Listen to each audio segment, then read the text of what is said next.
Bienvenidos a Pulso de la Nación, el espacio donde analizamos los latidos más profundos de nuestra Honduras.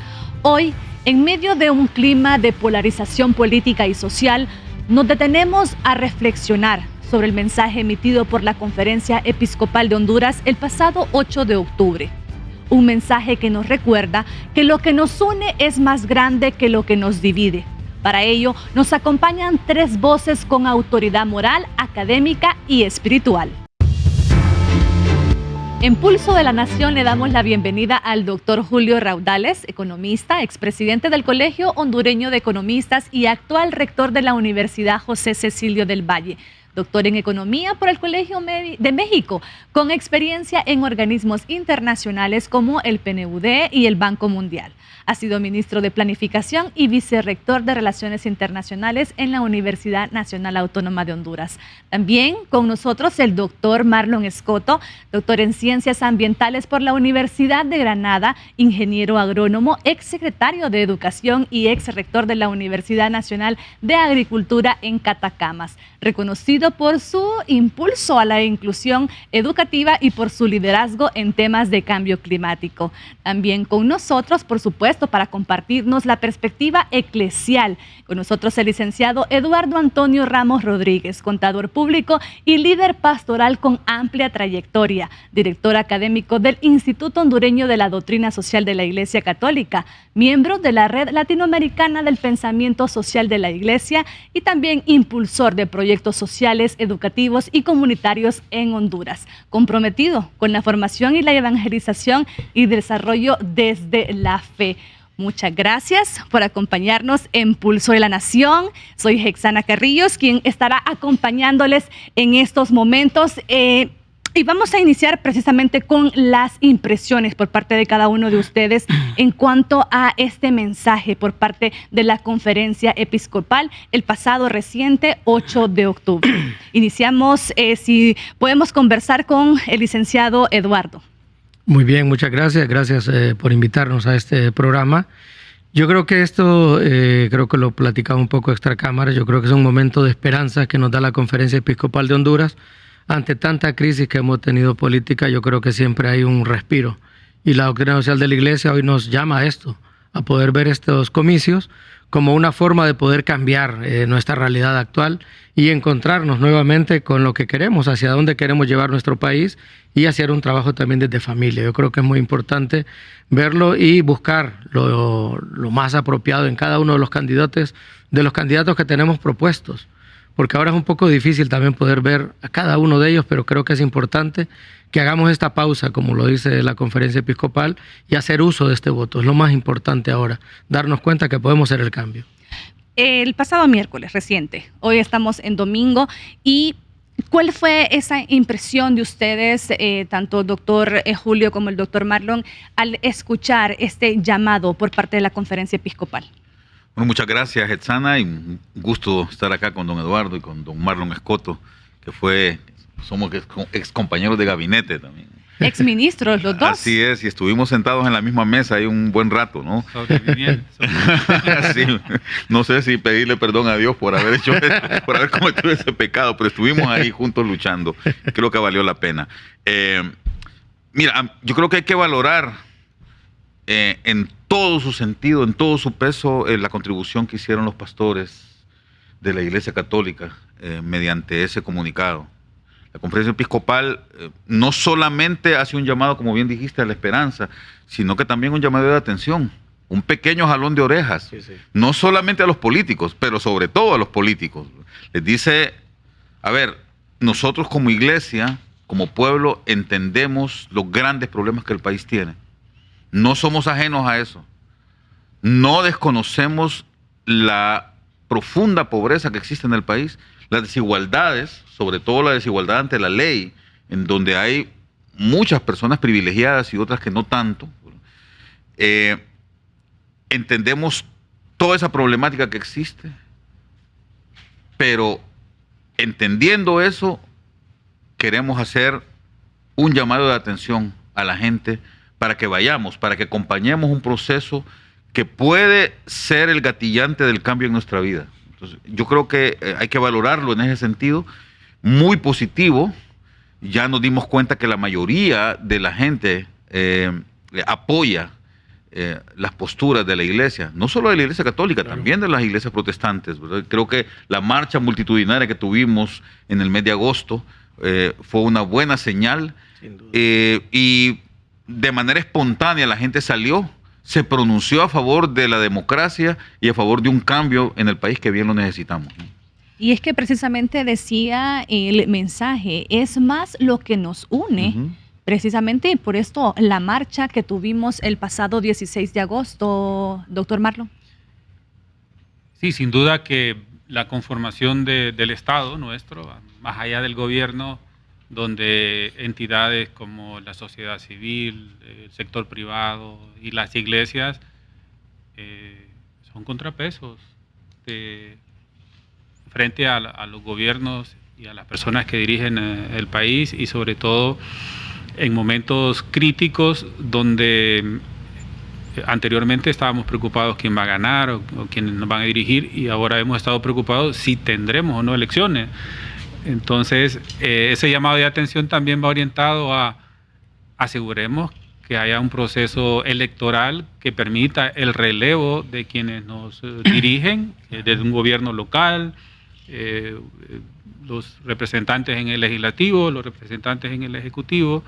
Asegurémonos que el proceso exista, que la convocatoria de elecciones se dé, y además asegurémonos que ese proceso electoral no sea viciado, que ese proceso electoral no tenga manipulación, que ese proceso electoral respete la voluntad popular. Entonces, frente a otros procesos electorales, tenemos como estos desafíos previos, que en el caso de la Conferencia Episcopal está diciendo, tomemos un respiro, veamos el panorama, veamos el bosque, veamos la totalidad de este sistema democrático, y asegurémonos primero que el proceso electoral se dé, que participen las personas con sentido de solidaridad, con valores, con buenas actitudes, que busquen ser funcionarios públicos para asegurarse de ser intermediarios en la resolución de algunos problemas en sus comunidades o en el país, pero hagámoslo de forma masiva, asistiendo a este 30 de noviembre a un proceso electoral que, si se hace de forma masiva, entonces nos estaremos asegurando, por un lado, que quienes se elijan tengan el suficiente respaldo para gobernar. Si se hace de forma masiva, nos aseguremos que no exista duda ni manipulación alguna en el proceso frente a la multitudinaria asistencia. Entonces, estamos a pocos días de un proceso electoral donde el llamado también es a la unidad, a la práctica de valores, y esta unidad también se puede trasladar, así como lo hizo la Iglesia Católica, la Iglesia Evangélica, y mantiene este vínculo de movilización, de sensibilización, también puede ser trasladado a la parte política. Hemos escuchado municipios donde partidos políticos están decidiendo por el municipio juntarse para hacerle frente a un candidato que estiman que no es lo mejor para el municipio, pero también estamos escuchando otros grupos políticos que están sumando efectivamente. Entonces, es oportuna el llamado de atención, la pausa, para generar esta discusión en torno al proceso electoral que se avecina, con la participación masiva, con líderes que puedan representar los diferentes niveles electorales, que no haya duda del proceso, y quien sea favorecido tenga el suficiente respaldo popular, porque luego tiene que gobernar. Yo creo que también aquí es importante quitar este hito de que la Iglesia no debe estar en las cuestiones políticas. Yo creo que aquí es donde tenemos que reconocer también que la Iglesia es madre y maestra, y por lo tanto siempre está preocupada por el bienestar del ser humano. Por lo tanto, este mensaje, porque a veces escuchamos muchos criterios, que la iglesia se quede en su nicho, que se quede allá dando misa. Yo creo que es importante recalcar que el pueblo hondureño, esta marcha que creo que le hemos mencionado ya 2 veces en lo que va del panel, es importante recalcar que es una necesidad del pueblo también, que es un llamado fuerte a que ya no nos estamos quedando solo con los ojos tapados a una realidad, estamos dando respuesta a una realidad. Y el Papa Francisco lo decía siempre, el caminar juntos, y lo hemos vivido porque el primer asombro creo que hubo con esta marcha es la unión de las 2 grandes iglesias, por así decirlo, a nivel de Honduras. Una circunstancia inédita. Sí. No había sucedido nunca. No había ocurrido nunca. Sí. Entonces hay que preguntarnos por qué esto está ocurriendo. ¿Por qué hoy justamente? ¿Por qué antes de un proceso? Y quizá no marcarlo o no satanizarlo, porque creo que también los mensajes de la iglesia en algún momento y políticamente se dijeron que no existían. Pero ¿por qué atacarnos? ¿Por qué atacar a los participantes, todos miembros de la iglesia evangélica, de la iglesia católica? ¿Y por qué querernos hacer un lado si somos los votantes?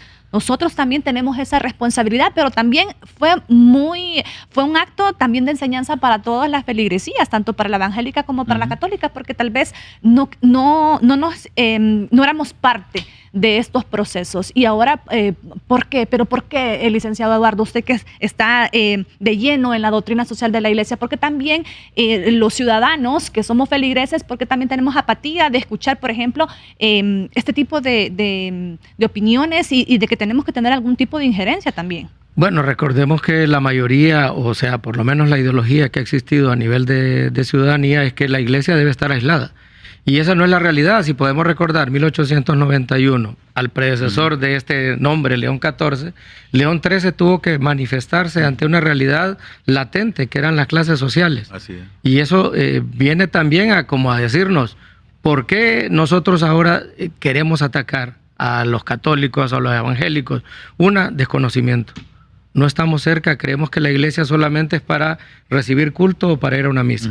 La iglesia, por eso repetía yo al inicio que es madre y maestra, pero no conocemos todas las encíclicas sociales que tiene la iglesia como tal. Yo mencioné ahorita la Rerum Novarum, pero podría mencionar la 40º Annus, la Pacem in Terris, la Mater et Magistra, son encíclicas que son meramente sociales. El 9, un día después de este mensaje que nos ha dado la conferencia, nos ha entregado el León XIV una encíclica, una exhortación apostólica que viene en respuesta a los pobres. O sea, y estamos hablando justamente ahora, el medio que se mueve es los pobres. Esa es una respuesta también que va en continuidad con el tema de Francisco, donde se toca mucho la economía social de mercado. Y la economía social de mercado no es que es una vía política como la doctrina social de la iglesia, la han querido figurar, que esa es otra cosa también. Por eso han nacido muchos partidos políticos que asumen que la doctrina social como tal es parte de una política y no. Da luces, la doctrina social de la iglesia da luces, así como la iglesia en cada, podríamos decir, en cada homilía, un sacerdote da luces con una palabra, pero no es que se mete a decirle está haciendo bien o está haciendo mal el trabajo, nos da luces para que discernamos nosotros por medio de los valores.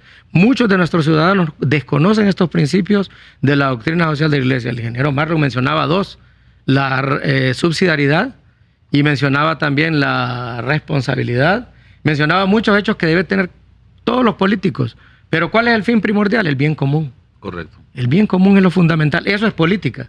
Si lo redujéramos a la realidad propia, el bien común. Lo decía un famoso pensador italiano hace tiempo, Togliatti, decía, hacer política es trabajar por el bien común. Así es, correcto. Y yo creo, Getsana, que hay un elemento que es importantísimo en esto, que ya lo mencionó Eduardo, en todas estas encíclicas que a partir de 1891 reflejan la preocupación de la iglesia por los elementos que tienen que ver con la conformación social. Vivimos en el mundo, lo dijo Jesucristo en el Evangelio de San Juan, en capítulo 17, dice, están en el mundo, mas no son del mundo. Correcto. Pero eso no, que no seamos del mundo como iglesia, no significa que no estemos en el mundo. Y de alguna manera hay que organizarnos. Entonces, yo sé que quizás el auge del liberalismo, de la democracia liberal después de la Revolución Francesa, nos llevó en algún momento al principio a tener un rechazo por el tema de la injerencia, podría decirse, o de la primacía, o de la hegemonía de lo eclesiástico en las cuestiones sociales. Sí. Pero esas cosas han ido menguando, porque lo que el liberalismo actualmente, lo que la democracia liberal nos dice más bien, es hacer hincapié en el respeto a la fe de la gente. Correcto. El Estado, el individualismo es necesario. Exacto, el Estado no debe de prohibir ni debe de definir cuál es la iglesia verdadera. Exactamente. En eso consiste entonces la laicidad, ¿verdad? No es el hecho de que la iglesia tiene que estar allá en sus santuarios, nada más orando, rezando, y nosotros los políticos acá.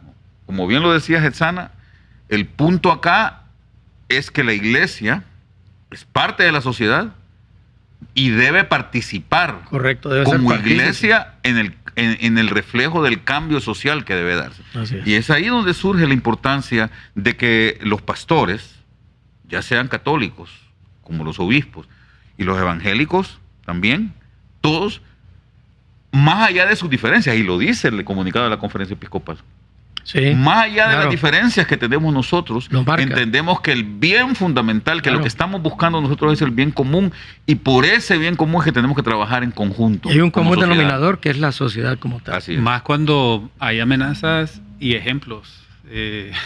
Sí, latentes. Tenemos ejemplos en la región de lo que significó en algún momento la participación de la iglesia y el destierro que la iglesia católica en este caso vive en países de aquí nomás. Cercanos, si no hay que ir tan largo. Aquí a 200 kilómetros. Aquí, Nicaragua, ¿no? Cruzando la frontera a menos de 200 kilómetros, podemos ver qué sucede cuando estos contrapesos sociales, el gobierno o los que gobiernan se imponen y terminan desterrando universidades confesionales, universidades católicas, obispos, incluso persiguiendo clérigos, ¿no? Perseguidos. No tenemos que ir muy lejos, pero luego vemos la otra cara. En América del Sur hay un presidente que se siente amenazado, que pide al Papa intervenir como mediador. Ser mediador de calidad o mediador especial en un conflicto derivado justamente de estas prácticas que no queremos que se instalen en nuestro país, en Honduras. Entonces la Conferencia Episcopal y que las iglesias estén unidas haciendo esta convocatoria reflexiva de participación masiva, de invocar principios y valores, y del acompañamiento cercano de un evento que va o que predispone el futuro inmediato de nuestra democracia y de las relaciones de poder de las que estamos hablando, de los componentes del Estado. Se destaca como inspiraciones para que todos tengamos este análisis a llegar a la meta al 30 de noviembre en el amor por Honduras, en la unidad, porque son muchos desafíos, y también en el servicio, lo que ustedes hablaban hace un momento, ¿no? Trabajar precisamente por llevar, por sacar a los pobres de donde están, por sacar al pueblo adelante, no de esos intereses mezquinos particulares. Así es. Yo creo que el llamado fundamental es a que la gente se sienta en libertad de ir a ejercer el sufragio. Sin miedo. Y sin miedo, y de ir a votar por aquel o aquellos que uno asuma como las personas que pueden liderar el cambio en el país. Entonces, usted siéntase en libertad. En este podcast, en este programa, Hetzana, creo que no estamos aquí para no estamos polarizando tampoco o hacer política por alguien. Aquí el llamado que estamos reprisando de parte de la Conferencia Episcopal es a que la gente acuda a las urnas. Así es. Que vaya con libertad, que vaya con entusiasmo. Yo diría un elemento más, Eduardo, que la gente se quede en la urna, que regrese, que seamos los veedores y que vea y que sea partícipe del conteo de votos, para asegurarse de que el ejercicio que él hizo tiene valor y que no va a ser hurtado, ¿verdad? Porque ese peligro siempre existe. Yo no quiero únicamente culpar a la actual administración. Pareciera que todas las administraciones, pareciera que todos los gobiernos sienten esa pulsión de querer quedarse permanente, y de querer buscar la manera de trucar los resultados. No es este el único gobierno que lo ha o que lo ha tratado de hacerlo, o que busca formas de hacerlo. Creo que los gobiernos anteriores también, pero creo que el llamado fundamental también de la Conferencia Episcopal para los políticos en ese pronunciamiento es: por favor, respetemos la institucionalidad. Correcto. Respetemos las reglas, ¿verdad? Se hace la interrogante si está la institucionalidad en riesgo en este documento. Es correcto. ¿Y qué son las instituciones? Porque mucha gente se confunde. Las instituciones son simplemente las reglas. Como en un partido de fútbol, el jueves tuvimos el partido Costa Rica-Honduras, ¿verdad? El tema es: ¿se respetan las reglas o alguien vería como natural que un jugador meta la pelota con la mano al marco? Y que sea gol, no tanto que lo validen como gol, sino que lo validen. Exactamente. Exacto. O que otro jugador le pegue un puñetazo al portero y con eso logre un gol. Nadie lo vería bien. Yo creo que lo importante aquí, Julio, Marlon, es que tengamos claro de que tratamos de hacer un cambio y que la iglesia, como yo decía, no es que estos documentos los emite allá a las cansadas. Desde el 2006 ha venido documento tras documento. Pero lastimosamente, volvemos a lo que preguntabas, no los conocemos. Desconocemos que la iglesia ha estado opinando, ha estado diciendo: ojo, cuidado, atentos. Y hoy es otra vez un atentos, pero que creo con un poco más de fuerza. Ya tenemos casi, muchos me dicen, no, que son 12 años, son 15 años. Yo creo que desde que el 81, que nos fuimos liberados, y creo que empezamos con las dos, y podríamos irnos más atrás. Incluso, 100 años atrás, o 200 años atrás, cuando empezamos con nuestra independencia, ya teníamos problemas similares. Y ahora se están agudizando. ¿Por qué? Porque la misma sociedad no sigue conociendo de su realidad. Y lo poco que conoce lo acepta. Terminamos convirtiéndonos en un relativismo es que así debe ser. Es que así es. Yo creo que hoy ese es el llamado. La Conferencia Episcopal nos llama a despertar. Es una exhortación a decir: hey, despierta tú que duermes. ¿Cómo puede participar? ¿Cómo se puede convocar de forma masiva la participación? Bueno, hay que revisar el padrón electoral actual para asegurarse que existimos y que estamos habilitados, y que además en donde nos corresponde, porque si a última hora llegamos a un centro de votación tradicional y no estamos, y nos trasladaron a otra ciudad, o ya votaron por nosotros, entonces una forma prospectiva de hacer la convocatoria, de asistir de forma masiva, es teniendo, además del nivel de conciencia que convoca la Conferencia Episcopal, información ciudadana que nos asegure, como en el proceso electoral primario, para dar un ejemplo, que aquellas personas que llegaron a la Universidad Autónoma, por ejemplo, a cierta facultad, en cierta aula para votar, y se quedaron ahí hasta que les habilitaron en la noche. Correcto. Y unos regresaron al día siguiente y pudimos ver algo que no habíamos visto antes, y era la exigencia de la población diciendo: queremos votar, ejercer el sufragio, claro. Déjame cumplir con esta función ciudadana que tuvo un alto significado porque no habíamos visto este tipo de comportamiento.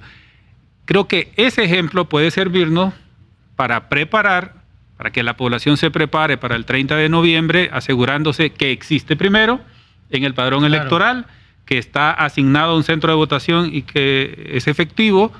He visto en las redes, no sé si es cierto, que una señora aparece en su tarjeta de identidad que nació en Venezuela, Honduras. Es decir, le confundieron su lugar de nacimiento. Entonces, cuando es un ejemplo, pero es probable que no sea el único. Exactamente. Entonces, nos aseguramos de tener la información para ese día. ¿Qué más podemos hacer para que esta convocatoria cargada de patriotismo, de mucho civismo, pueda ser efectiva? Participar como veedores, en diferentes instancias, con diferentes herramientas que permitan respaldar esa urna, ese municipio, ese departamento, o los candidatos que sean de nuestra simpatía, ¿no? Yo voy a recordar algo antes porque ahorita Marlon me puso en manifiesto lo que, si se acuerdan del desayuno cuaresmal, Monseñor Nacher dijo unas palabras muy fuertes. Y para profundizar en ellas, licenciado Eduardo, solo me permite un momento porque tenemos un compromiso con nuestros patrocinadores, pero regresamos y hablamos de ese espectacular mensaje también de Monseñor José Vicente Nacher Tatay el pasado, en marzo también, en marzo en el desayuno cuaresmal. Seguimos en Pulso de la Nación.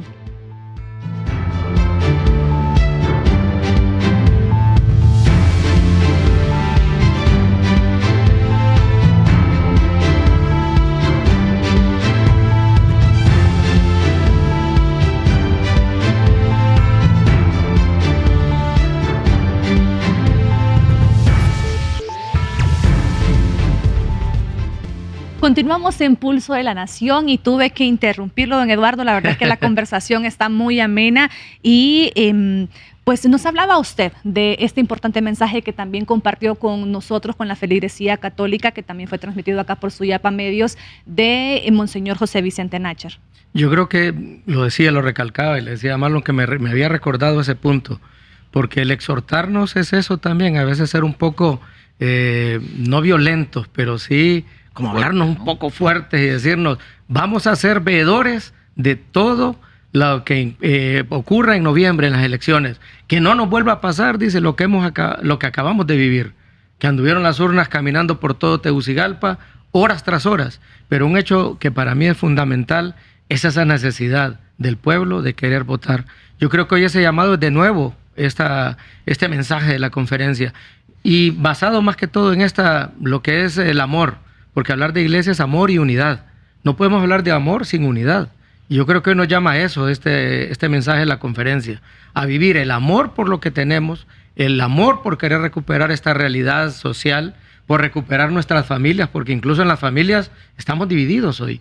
Sí. O sea, eso es terrible, que en nuestras propias casas haya enemigos por una situación de ideología, olvidando los principios, los valores, la formación que hemos tenido. Yo creo que en varios programas lo he mencionado, pero creo que también nosotros los mayores tenemos mucha culpa, porque creo que hemos venido bajando aquel nivel de educación que teníamos antes, de respetar los principios, de respetar los valores.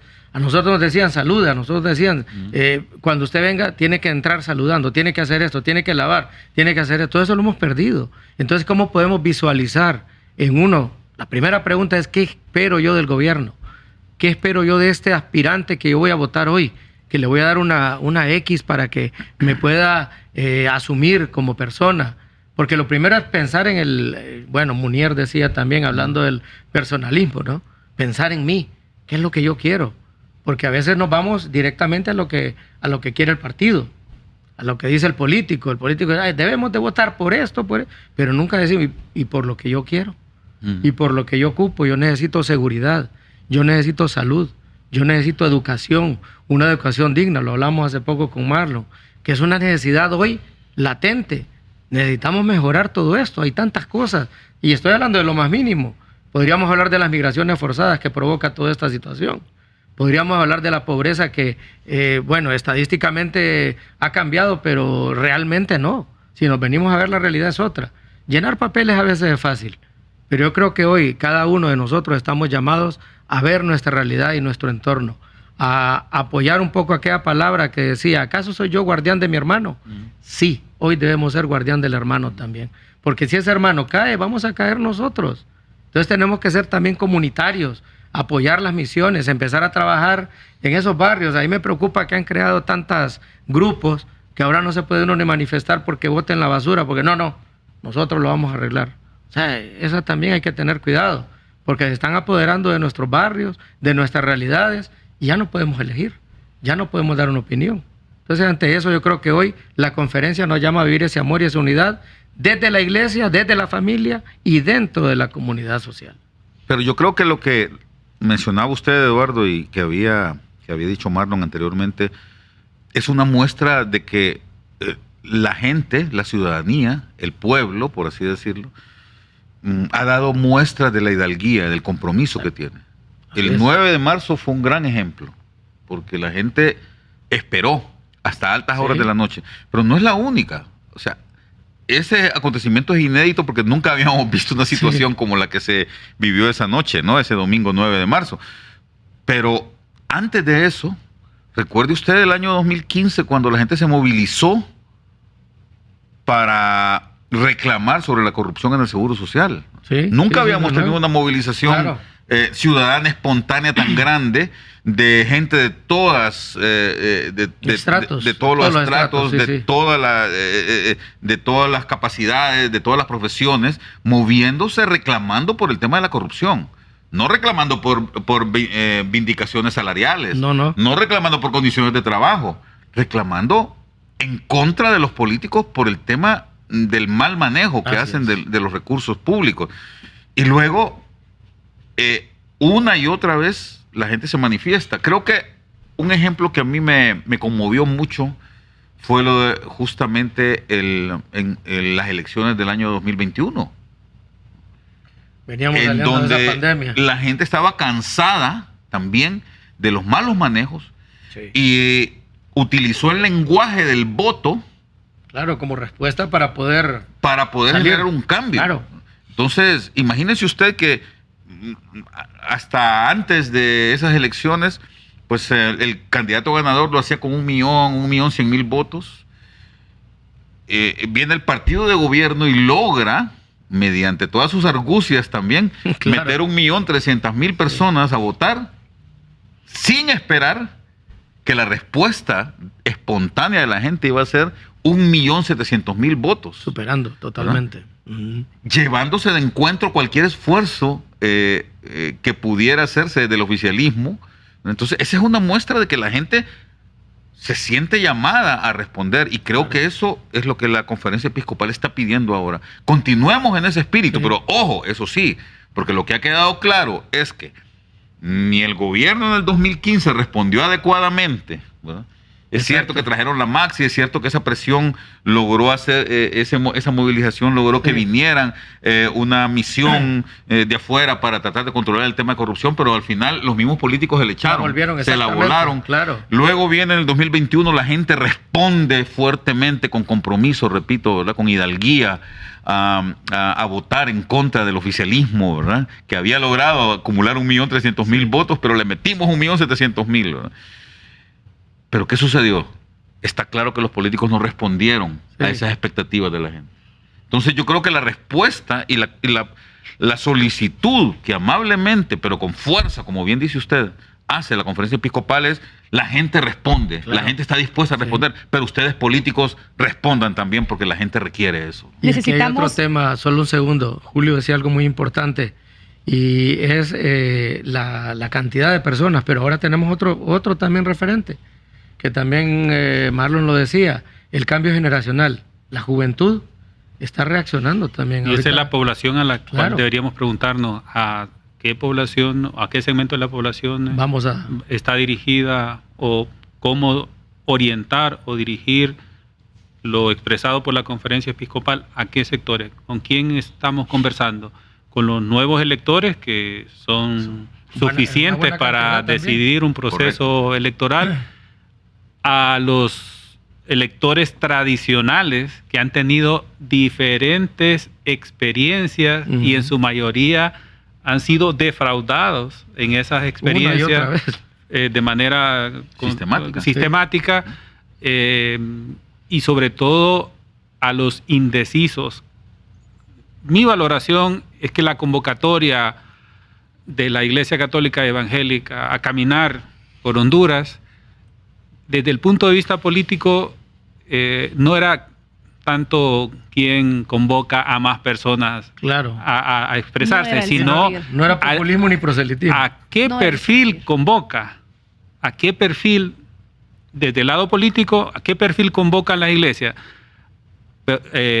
A muchos que han sido apáticos políticamente, a muchos que dicen no tener partido político. Entonces, ese perfil mostró que es casi igual a los que activan de manera permanente.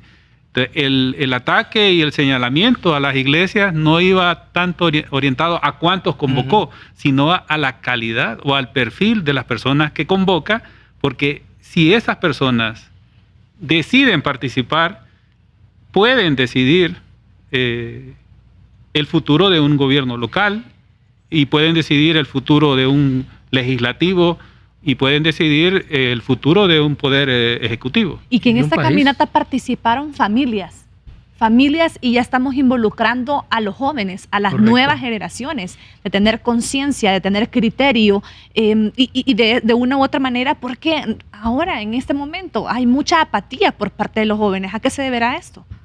De participación.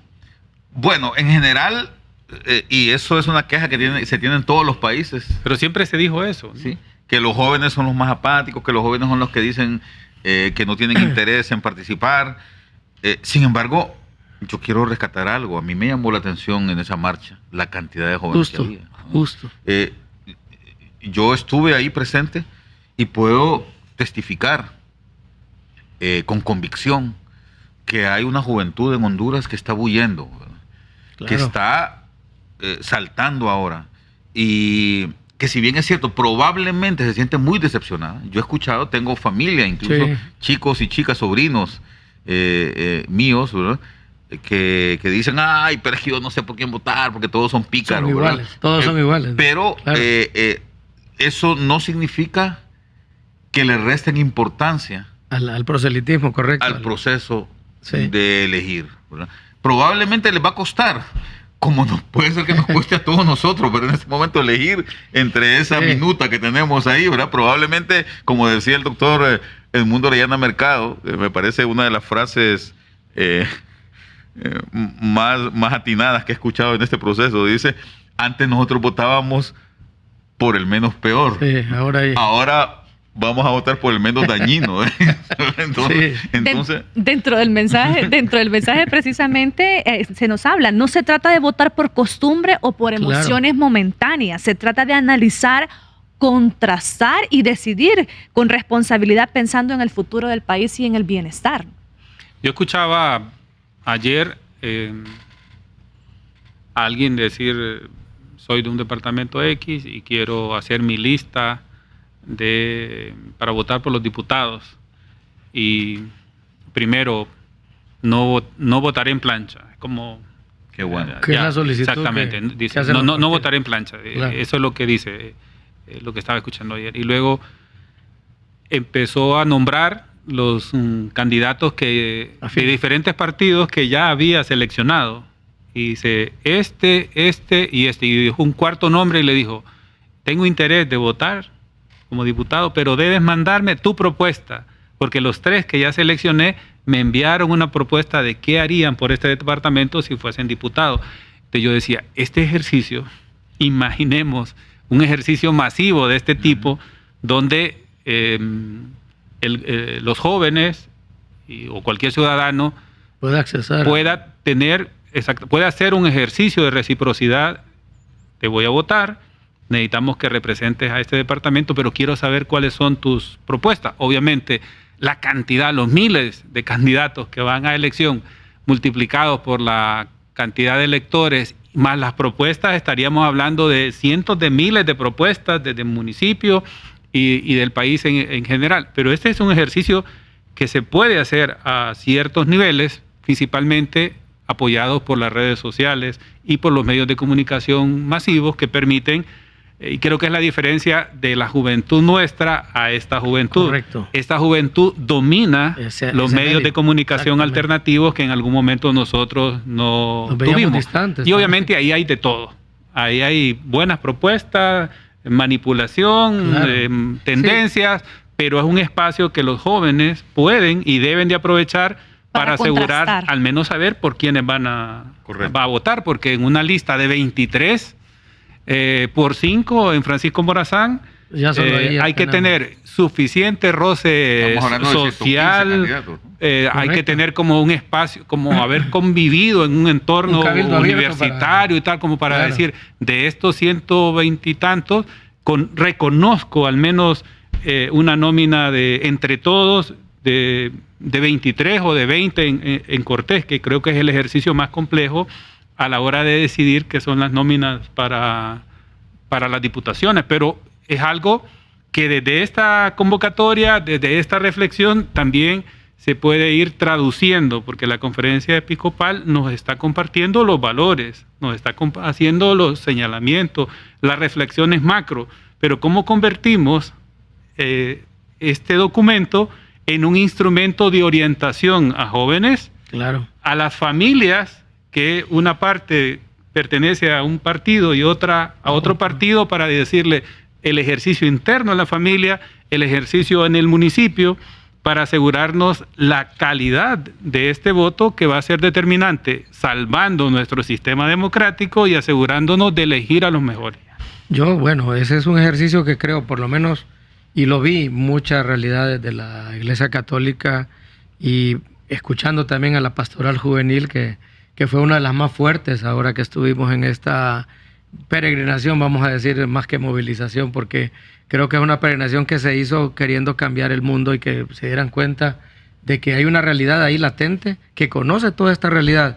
Pero para mí yo creo que es importante también que los mismos candidatos tengan bien claro su plan, porque hemos oído demagogia durante tanto tiempo que los temas son los mismos, que hablamos nada más de lo que hizo el otro y lo que voy a corregir, pero no mi plan real. O sea, podríamos decir, de los dos gobiernos que hemos tenido últimamente, se habló de querer cambiar muchas cosas. Si hacemos un checklist, ¿qué han hecho? ¿Qué cambio ha habido?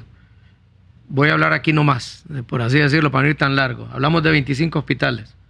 No hay hospitales. Perfecto, ok. Hablamos de que vamos a tener acceso a trabajo. ¿Cuántos jóvenes están saliendo hoy que prefieren migrar para buscar un mejor nicho de trabajo o mejores alternativas? ¿De qué sirve estudiar, dicen muchos, tantos, si no voy a encontrar trabajo? Y el trabajo que voy a encontrar me van a pagar el salario mínimo.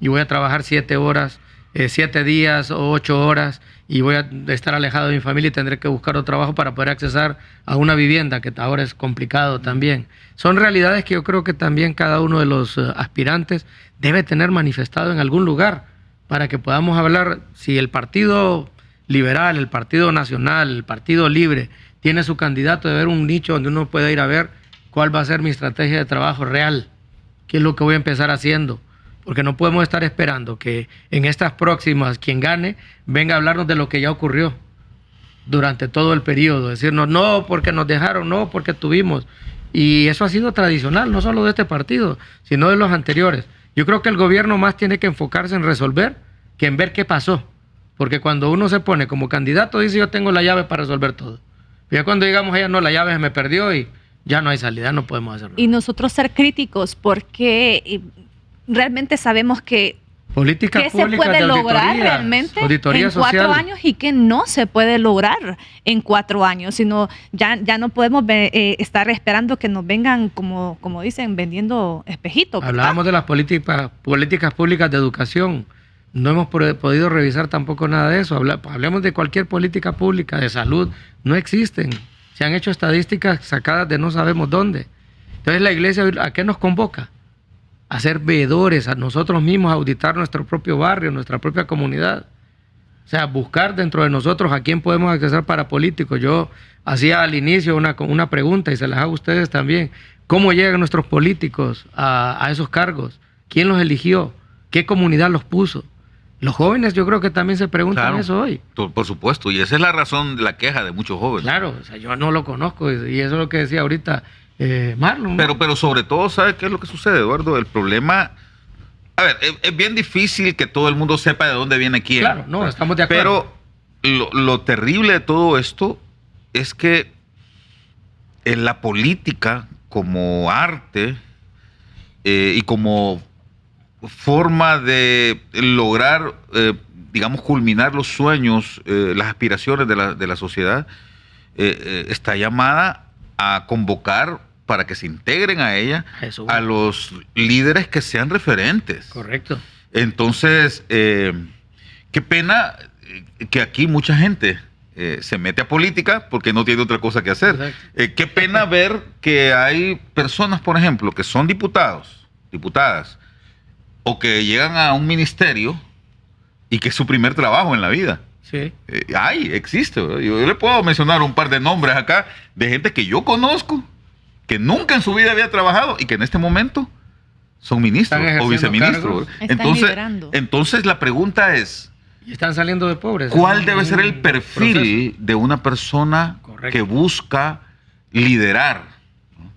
Que busca generar un cambio? Sí.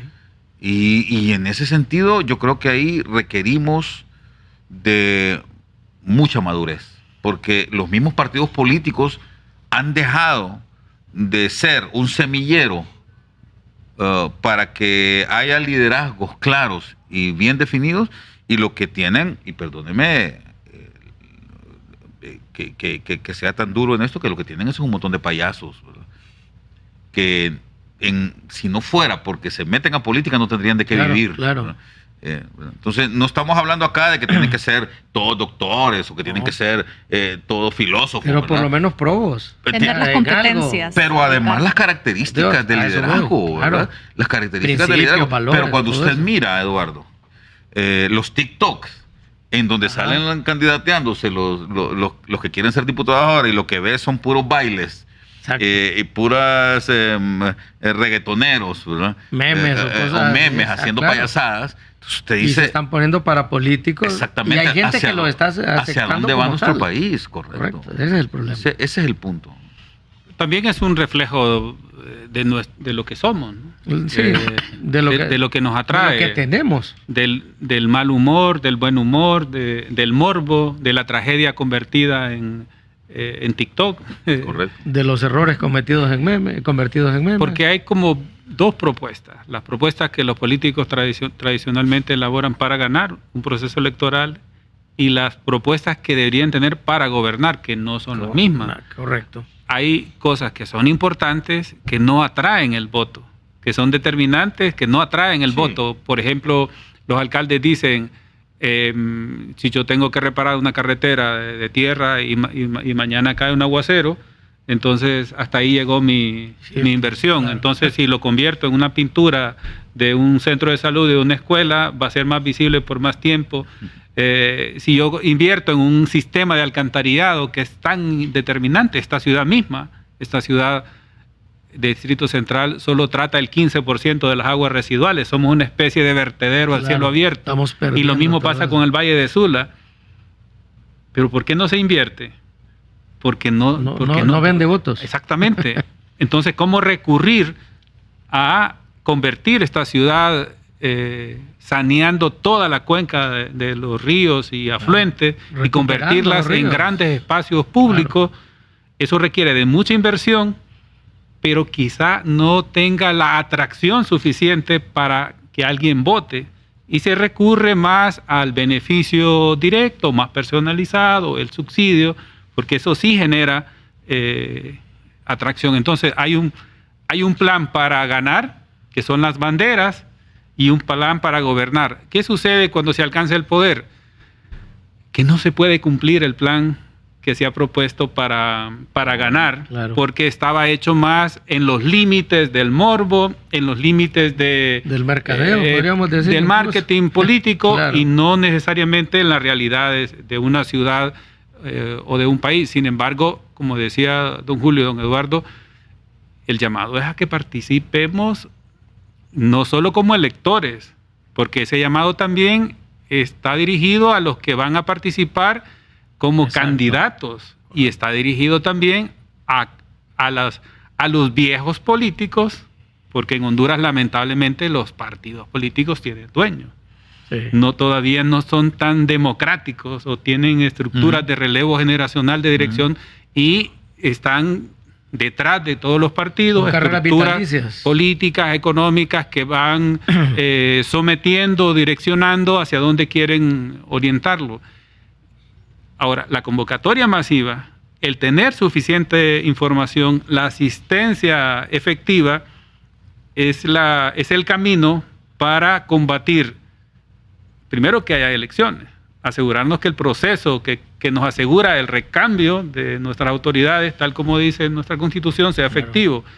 Y segundo, podamos elegir a las personas que son de nuestra consideración, donde previo hemos obtenido información mínima, básica, de cuál sería su planteamiento. Un poder legislativo, por ejemplo, el que vamos a cerrar, ineficiente, sin mayores aportes. de esa lista, ¿quiénes se van a reelegir? Es un buen punto. Deberíamos de votar nuevamente por aquellos que han sido incapaces son preguntas que hay que colocar en la discusión, y por eso yo decía que la declaración de la Conferencia Episcopal más adelante puede convertirse en guías o instrumentos orientadores más específicos, orientados a personas, a poblaciones, orientados a información, acceso a la información, y el llamado permanente para que ese 30 de noviembre el ejercicio del voto permita que fluyan aspiraciones, frustraciones, desengaños y nuevas esperanzas también para la población, porque ese es el modelo por el que hemos optado y debemos asegurarnos que funcione, y debemos asegurarnos que cada vez que asistimos a un proceso, efectivamente la población participa y nos permite mantenernos bajo este concepto de democracia que hemos seleccionado para vivir. En 30 segundos cada uno, don Eduardo y don Julio, porque estamos por finalizar. También se concluye el mensaje de la Conferencia Episcopal de que una vez la proclamación oficial de los resultados, exhortar a respetar la voluntad del pueblo. Sus últimas impresiones. A ver, no puede ser más eficiente ese llamado. Creo que no puedo estar más de acuerdo con los obispos de la importancia que tiene el hecho de que quienes operan en los partidos políticos y quienes operan también la administración del proceso electoral hagan su trabajo con seriedad y que respeten los resultados. Yo creo que más que porque no es elocuencia la que buscamos, sino que una realidad palpable para poder mantener la paz, es seguir ese consejo. Es un lineamiento que nos llama a nosotros, a cada uno, en primer lugar, a formar parte de este trabajo que se está haciendo, porque es un trabajo al final. No es que los políticos nos están poniendo a votar, estamos votando todos nosotros por una realidad. Yo creo que si no nos damos cuenta que la mayoría hemos hecho esa elección, vamos a terminar peleando como siempre por todo.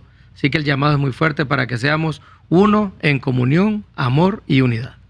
Gracias a nuestros invitados, realmente muy agradecida por acompañarnos esta noche de domingo en Pulso a la Nación y por esta conversación profunda que hemos tenido. El mensaje de la Conferencia Episcopal de Honduras nos recuerda que en medio de las tensiones políticas, la desigualdad social y la pérdida de confianza en las instituciones, aún hay una fuerza capaz de unirnos. La fe que se comparte, el amor por la patria y el deseo de construir juntos un futuro más justo.